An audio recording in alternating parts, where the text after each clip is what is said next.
కాంగ్రెస్ ప్రభుత్వం ఎన్నికల సమయంలో ఇచ్చిన హామీలను నెరవేర్చలేదని బీఆర్ఎస్ పార్టీ ఆధ్వర్యంలో రూపొందించిన కాంగ్రెస్ బాకీ కార్డును ఇంటింటికి తిరుగుతూ ఎమ్మెల్యే గంగుల కమలాకర్ పంపిణీ చేశారు.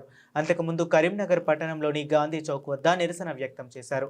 వీరి వెంట మాజీ MLC Naradasu Lakshmanarao, BRS party జిల్లా అధ్యక్షులు జీవి రామకృష్ణారావు, పార్టీ నగర అధ్యక్షులు చెల్లా హరిశంకర్, మాజీ కార్పొరేటర్లు, పలువురు ప్రజా ప్రతినిధులు, పార్టీ డివిజన్ అధ్యక్షులు, కార్యకర్తలు తదితరులు పాల్గొన్నారు.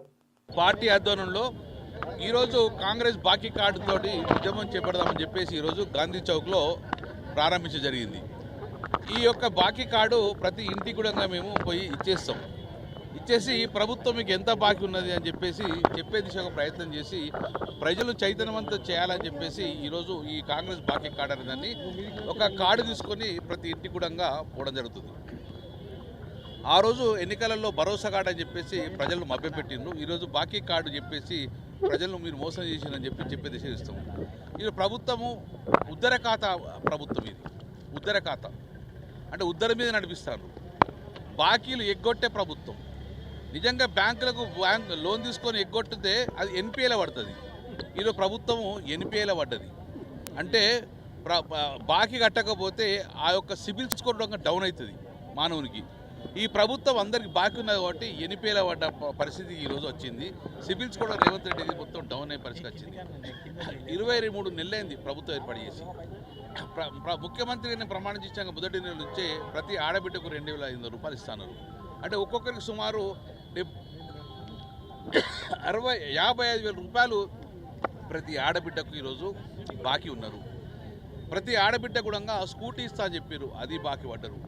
6 గ్యారెంటీలు చెప్పారు. 420 హామీలలో ఒక్క హామీ కూడా నెరవేర్చలేదు. ఈ దిశగా వృద్ధులకు పెన్షన్ ఇస్తా అని చెప్పారు.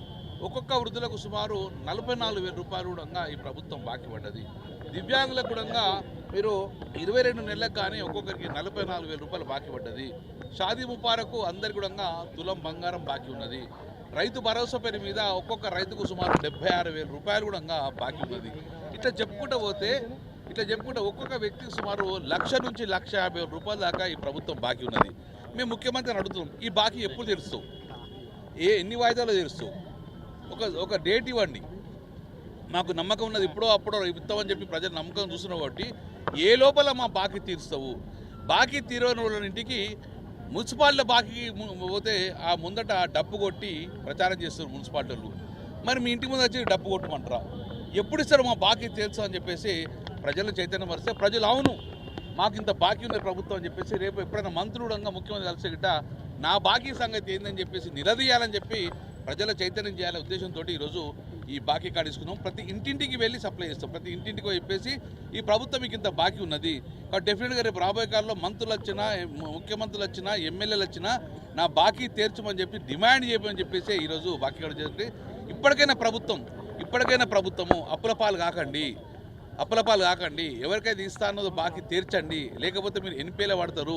డెఫినెట్గా ప్రభుత్వం బాధ్యత వహించాలని చెప్పేసి ఇకనైనా తొందరగా డిమాండ్ ఒకటి. దీంతో పాటు బీసీలకు అతిపెద్ద బాకీ, కామారెడ్డి డిక్లరేషన్లో అతిపెద్ద బాకీ, మాకు బీసీ రిజర్వేషన్ ఇస్తా అని చెప్పేసి బాకీ ఉన్నావు, ఇంతవరకు చేయలేదు. ప్రతి ఏటా 20,000 కోట్లు మాకు బడ్జెట్ పెడతా అన్నావు, సుమారు మాకు ఇప్పటికే 40,000 కోట్ల రూపాయలు బీసీలకు బాకీ ఉన్నావు. ప్రతి ప్రభుత్వ టెండర్లలో మాకు 40% ఇస్తా ఉన్నావు, అది బాకీ ఉన్నావు.